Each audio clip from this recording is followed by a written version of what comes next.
The crate was small. The puppy inside, barely alive. But it wasn't the cold that froze Father James in place. It was the note. A torn scrap of paper, not begging for help, but thanking God for a second chance. Who leaves a thank you in a moment of surrender? What kind of pain writes a prayer in reverse? What Father James finds next will force him to question everything he believes about mercy, judgment, and God himself. It started like any other cold morning, quiet, gray, with frost crawling up the stained glass windows. The kind of chill that wraps around your bones, not just your skin. Father James had just finished the early Mass. Only 3 parishioners had shown up. 2 elderly women in their Sunday coats, and a man who never looked up from the floor. He moved through the pews slowly, gathering bulletins, checking the hymnals out of habit. That quiet after Mass, the stillness of an empty church, was something he usually found peace in. But today, something felt off. Like the silence was holding its breath. He stepped outside, pulling his coat tighter, reaching for the heavy wooden door to lock it. And then, a sound. Barely audible at first. A soft, broken whimper. He paused, turned his head toward the statue of St. Jude by the gate. There, beneath the stone shadow of the patron saint of lost causes, sat a small crate. At first, he thought it might have been left behind by someone moving things, donations, maybe. But then it moved. A tremble, barely visible through the slats. He walked slowly toward it. His breath puffed white in the air. The closer he got, the heavier his chest felt. Not fear. Something deeper. A sadness that hadn't arrived yet, but was already on its way. He knelt down. Inside the crate was a puppy. Small, thin, trembling like a leaf in the wind. Its fur was wet.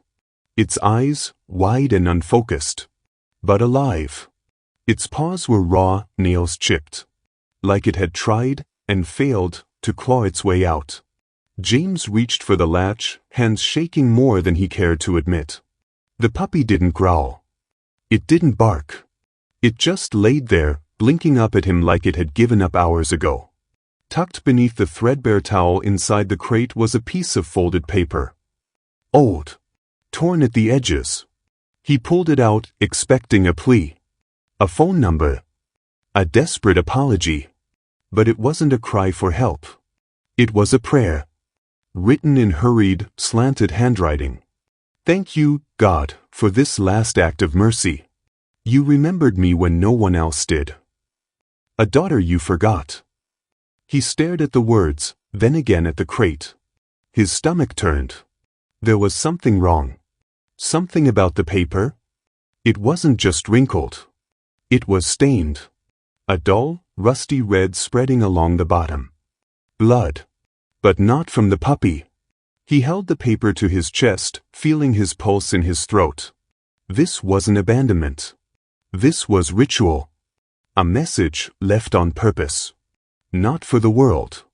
Not for the police. For God. And, somehow, for him. He looked around instinctively. But the street was empty. No cars, no footsteps in the snow leading away. Just that cold silence again, pressing in closer now. His mind started to spin. Why the church? Why this church? Why him? He glanced back at the note. Thank you. Not help me. Not I'm sorry. Who leaves a thank you in the middle of a goodbye? Who signs a note like that, with reverence and resentment? A daughter you forgot. The words dug into him like splinters. Was this a suicide note? A mother giving up her child, not out of despair, but out of belief? He looked at the puppy again. It blinked at him. Whimpered softly. And in that moment, it didn't feel like he had found the crate. It felt like the crate had been left for him. As if she knew he would find it.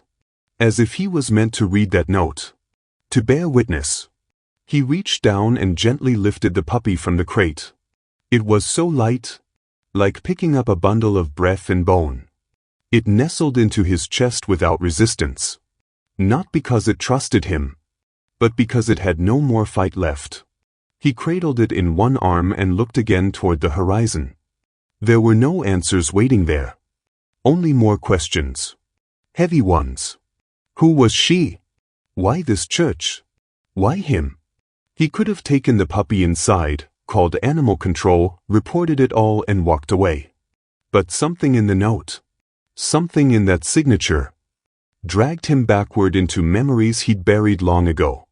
He whispered under his breath. Not a prayer. Just one word. Angela. The wind stirred. The church bell creaked in the tower above. And Father James stood frozen, holding more than just a puppy. He was holding the beginning of something. A story. A confession. Or maybe a second chance wrapped in fur and silence. But one question burned behind his eyes. Is this an act of gratitude or guilt? And more urgently, what happened to the woman who left this behind? Before he wore the collar, Father James wore a badge. Not the kind pinned to a uniform, but the kind printed on a laminated ID clipped to a frayed belt loop. Child Protective Services. A title that sounded noble on paper, but felt a lot heavier in the real world. He was younger then, still full of ideas, still believing systems could save people. That if you worked hard enough, followed every rule, every protocol, you could stop bad things from happening. He used to carry a notebook everywhere. He'd fill it with observations, names, bruises, stories no child should ever have to tell. But there's one page he's never forgotten. One name he never stopped carrying. Angela Vega. 9 years old. Brown eyes. Wiry frame. Smiled like she was trying to prove something. A kid who never cried. Even when they took her from her mother in the middle of the night. He was the one who made that call. He told himself it was the right thing. Her mother was using again. The house was unsafe. Angela had been found wandering the street barefoot at midnight, holding a bag of chips and a bottle of Sprite. Still, he remembers the look Angela gave him when he buckled her into the back of that state car. It wasn't fear. It wasn't confusion. It was something colder.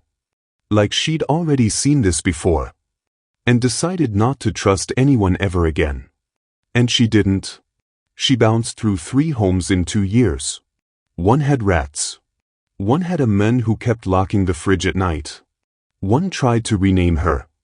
James kept tabs. At first. But the caseload got heavy. Kids stacked on top of kids. Each one with their own file, their own hell. You learn to triage the pain. You tell yourself, they'll get help. Someone will step in. Then came the report. Angela had run away. Not once. 3 times. The 3rd time, she was picked up in a hospital. Thin. Pregnant. 17. Alone. And then, she vanished from the system. No more records. No forwarding address. Just a cold silence that stretched on for years. James never spoke of her again. Not to his supervisor. Not to the mirror. He couldn't. Because if he let himself think too long about Angela Vega, he'd have to admit something he wasn't ready to face. That he hadn't saved her. He'd buried her under policy. Under protocol. Under a lie dressed up as a good intention. And when the guilt finally caught up to him, when it wrapped itself around his neck like a noose he couldn't shake, he left, turned in his badge, packed a bag, and disappeared into the folds of a seminary. People thought it was a calling. He let them think that. Let them believe he was moved by some divine whisper. But it wasn't God who sent him. It was shame. He thought maybe if he served long enough, counseled enough couples, forgave enough sins, held enough hands in dying rooms, maybe the weight would lift. But it never did. Because here's the thing they don't tell you about guilt. It doesn't fade. It morphs. It hides in sermons. It curls up inside routine. It becomes the voice in your head that asks, How many people did I fail today by not being enough yesterday? He kept busy. Too busy. He stopped sleeping in beds and started napping in pews. He stopped celebrating holidays. Avoided baby dedications like the plague.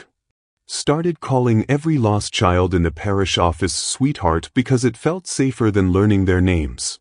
Grace, to him, was a theory. A sermon point. A word people clung to so they didn't feel the full weight of their own choices. He told others to believe in it. To lean into forgiveness. To give second chances. But deep down, he believed something else. That real redemption had to be earned. And some sins were just too heavy to outrun. He never thought he'd see Angela's name again. Never expected that folded paper, that trembling dog. That line scrawled in desperation, "A daughter you forgot." But now, standing in that church office, the puppy asleep on an old towel. Note clutched in his hand. It all came flooding back. The question wasn't whether this was Angela. He knew it was. He felt it in his stomach. In the way his hands shook. In the lump in his throat that refused to go down. And suddenly, the puppy wasn't just a puppy. It was something else. Something heavier. A mirror. A memory. A message. But from who? And for what? Because if Angela was out there, and she'd left this dog for him to find, that meant she still remembered him. And worse, she might still blame him. He looked down at the puppy. It was breathing steadily now, curled up like it had finally found something soft. Something safe. And he whispered, just under his breath, "Why now?" The silence didn't answer. But the weight in his chest did. Because maybe, just maybe, this wasn't about forgiveness. Maybe this was about reckoning. And deep down, Father James knew. The past wasn't done with him yet. The crate sat like a quiet question in the center of his office. Plain plastic.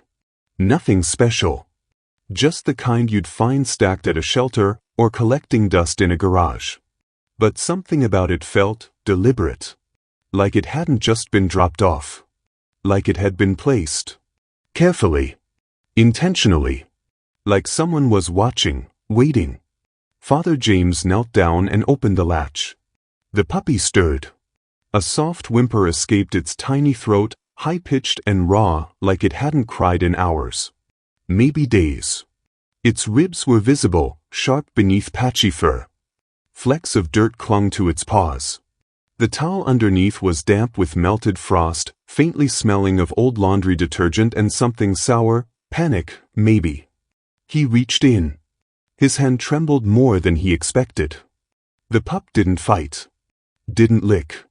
Didn't even lift its head. It just leaned. Right into his palm.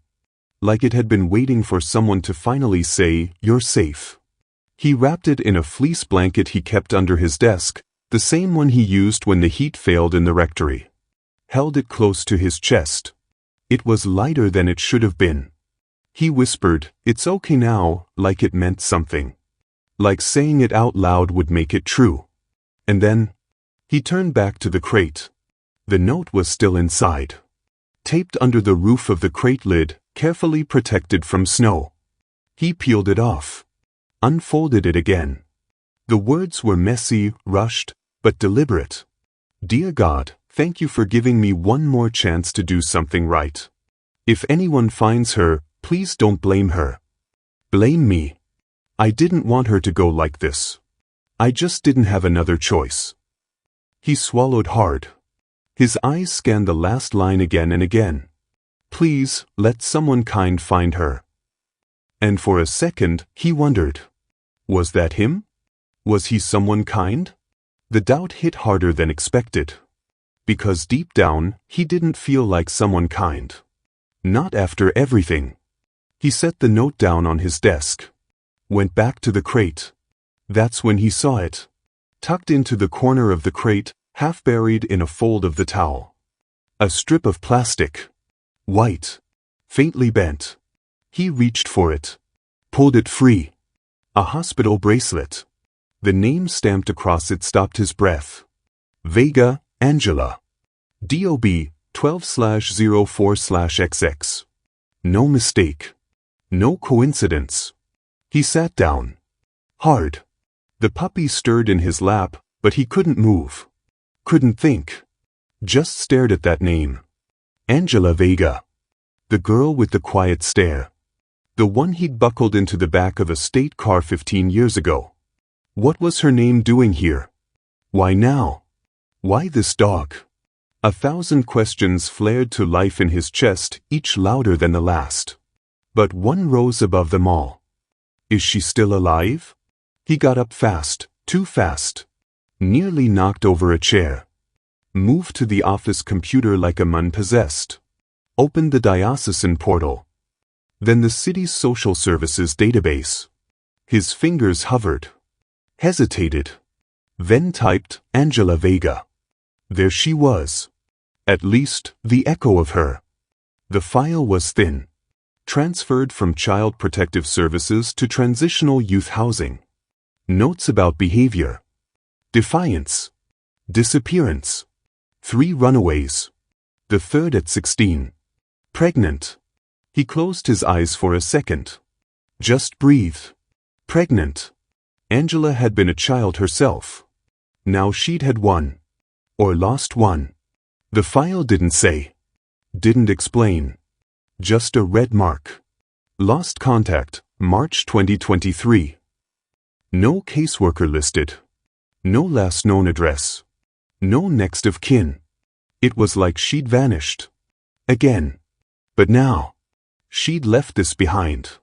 A dog. A note. A name. It wasn't a coincidence. It was a breadcrumb. A map carved from desperation. And suddenly, the puppy wasn't a burden. She was a message. A cry for help disguised as a thank you. And maybe, just maybe, Angela had known exactly where to send her. Because whether or not he deserved it, she'd sent the one thing she still had. The only thing she could trust. And that trust burned like a brand on his heart. He looked at the puppy again. She was awake now. Eyes wide, but calm. And there, just beneath her right eye, a tiny scar. Like a crescent moon. He blinked. Sat back. It meant nothing. Or maybe everything. Because deep down, something told him this wasn't just about saving a dog. It was about finding Angela. And maybe, if he could do that, maybe there was still time to make something right. But the deeper question was already digging its way under his skin, clawing at the edges of his certainty. What if grace isn't given to the good, but to the broken who know they need it? It started with a lie. A small one. Just a phone call to a former caseworker.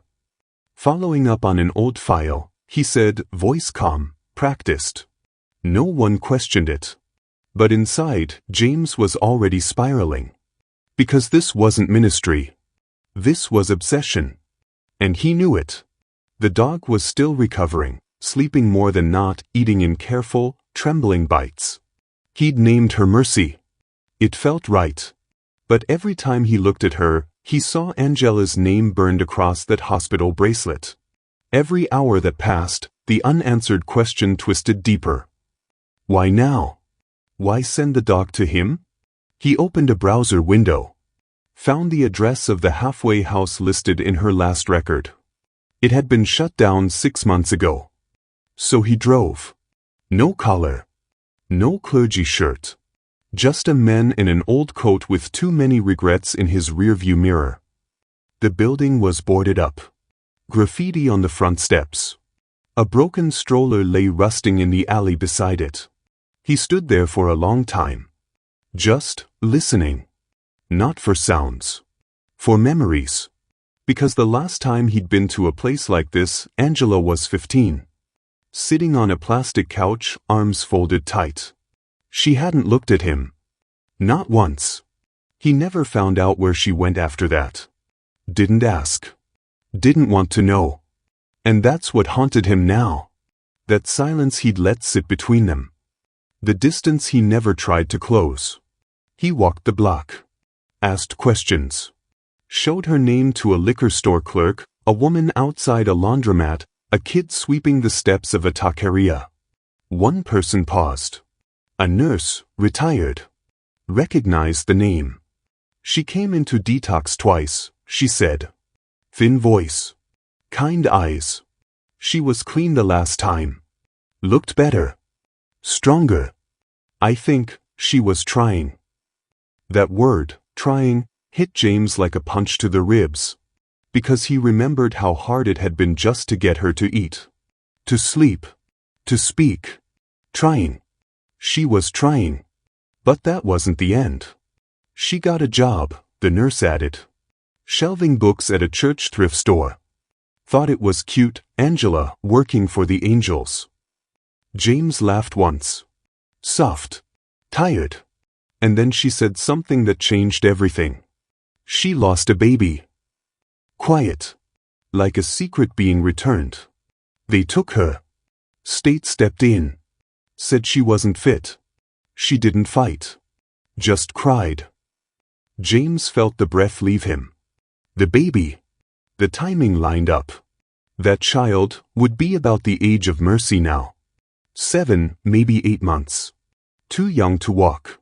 Old enough to need a mother. Old enough to break a heart. And suddenly, the crate made sense. The note. The scar. This puppy, Mercy, was never meant to be found. Not by just anyone. She was a replacement. Or maybe a relic. A final gift meant for the daughter Angela couldn't keep. Or maybe she never made it that far. Maybe Mercy was all she had left. And she gave her up anyway. Because deep down, she wanted better. James stood in the parking lot of a shut-down clinic, knuckles white around a paper coffee cup, realizing something awful. This wasn't about the dog anymore. It was about redemption. Angela's. And his. But to find her, he'd have to cross lines he swore he never would. Dig through confidential records. Call in favors that couldn't be uncalled. Use church funds he wasn't authorized to touch. He told himself it was pastoral care. But it felt more like penance. Because this wasn't just about saving a soul. It was about rewriting a story. His own. Back in the rectory, Mercy slept curled in a basket beside the fireplace.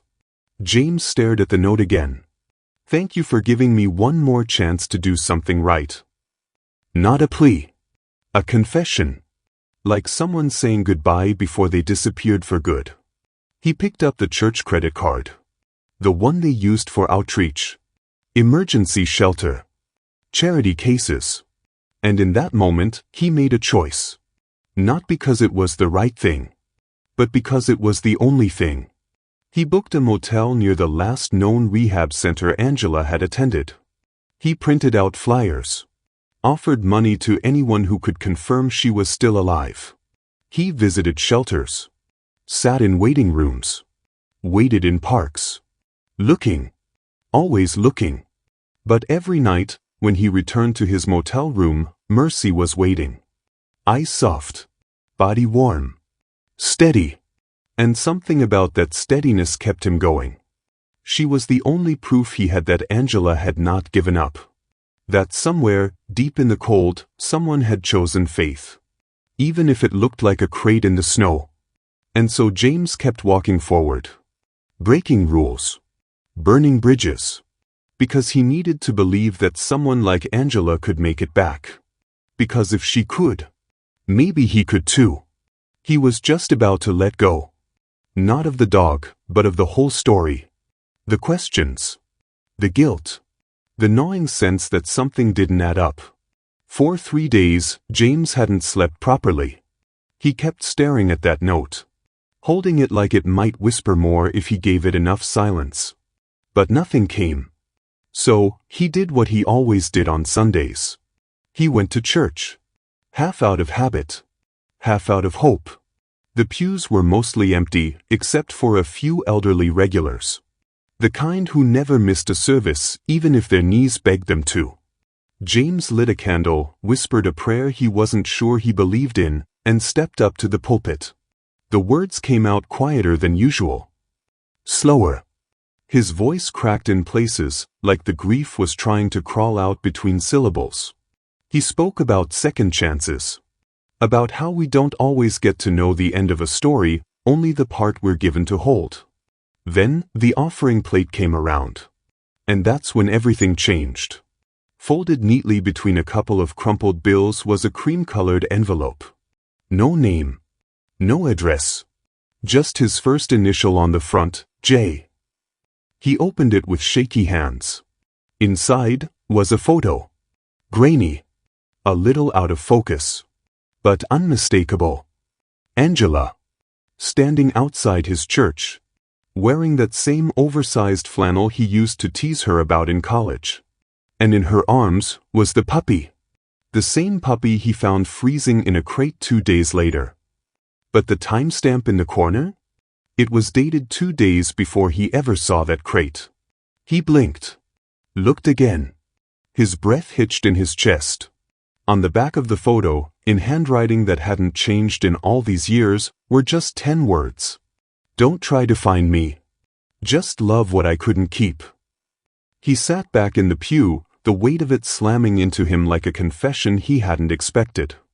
Angela knew he would find the dog. This wasn't an accident. It wasn't a cry for help. It was a trust fall. A final leap of faith. She left that puppy where she knew he would be. Not because she wanted to run, but because she believed he was the only one who would understand. Not just the words, but the silence wrapped around them. She didn't need rescuing. She needed releasing. And somewhere deep inside, James realized something even heavier. This wasn't about saving the dog. It was about saving him. Angela had seen something in him, something he hadn't seen in himself since the day she walked out of his life. He'd failed her once. Let pride swallow grace. Let anger out love. But this act of surrender, wasn't about punishment. It was about hope. In the most backwards, aching, beautiful way imaginable. She'd handed him a second chance, not just with the puppy, but with the part of himself he'd buried. And that's when the question hit him again, louder than ever. Can you still be redeemed by someone you've failed? The answer wasn't written in the note. It wasn't hidden in the photo. It was in the way the puppy curled up beside him that night, warm, safe, trusting him completely. As if to say, she believed in you. So do I. But Angela's trail had gone cold. There was no number. No signature. No goodbye. Just the weight of her trust. And the silent hope that this time he wouldn't run from it. Father James never planned to keep the puppy. But when she lay there on that cold church floor, something inside him reached out. Her name was Grace. He never spoke it aloud, not at first. It burned with the weight of his past, of Angela walking away, carrying the word on her lips. He hadn't been ready to change. He wasn't ready now. But the puppy, she didn't ask for change. She just existed. She didn't need answers. She needed him. In the mornings, he unlocked the church doors, and there she was, curled by the pulpit. The silence wasn't so heavy anymore. People started to visit. Word spread, the miracle of a puppy found in the church. They didn't know, couldn't know, the weight of it. How she loved without condition, without judgment. How she mended a broken heart without even trying. He let them call it a miracle. It was easier that way. But deep down, he understood. It wasn't a miracle. It was a message. One Angela had left behind. She was gone, vanished again, like smoke in the wind. No explanation. No goodbye. Only grace. A little ball of fur with eyes that saw everything, that knew. She didn't need answers. She didn't need promises. She just needed to be seen. The emptiness crept in slowly, a quiet ache beside him. He started writing letters. Letters he never sent. Words he couldn't finish, thoughts he couldn't express. They weren't for Angela, not really. They were for the part of himself that he'd been running from. Grace would curl up next to him in the silence, her tiny paws resting on his shoes, and she didn't flinch. Not once. Not when he wept. Not when he was raw, open. She simply stayed. And then, the envelope arrived. Same handwriting. Same tremor in the ink. He opened it with shaking hands. "You were the only one who ever saw me." That was it. Nothing else. No address. No apology. No explanation. Just those words hanging heavy in the air. She didn't need to be found. She didn't need fixing. She needed to be seen. He let the weight of it settle over him. Angela hadn't needed saving. She needed to know that someone saw her, truly saw her in the depth of her pain. He understood now. Seeing was the greatest gift of all. Then, just like that, Grace was gone. No goodbye. No explanation. She simply wasn't there one Sunday morning. He stared at the empty pew, the place where warmth had once lived. The place where a little dog had sat. His heart ached as if that empty space had always been there, buried beneath the surface. He didn't want to admit it, but he knew. Grace had never been meant to stay. She was never meant to heal him. She had been a brief light in his life, a light that didn't offer salvation. It offered something more, the act of seeing star. She had come to show him that redemption didn't come from being saved. It came from being seen.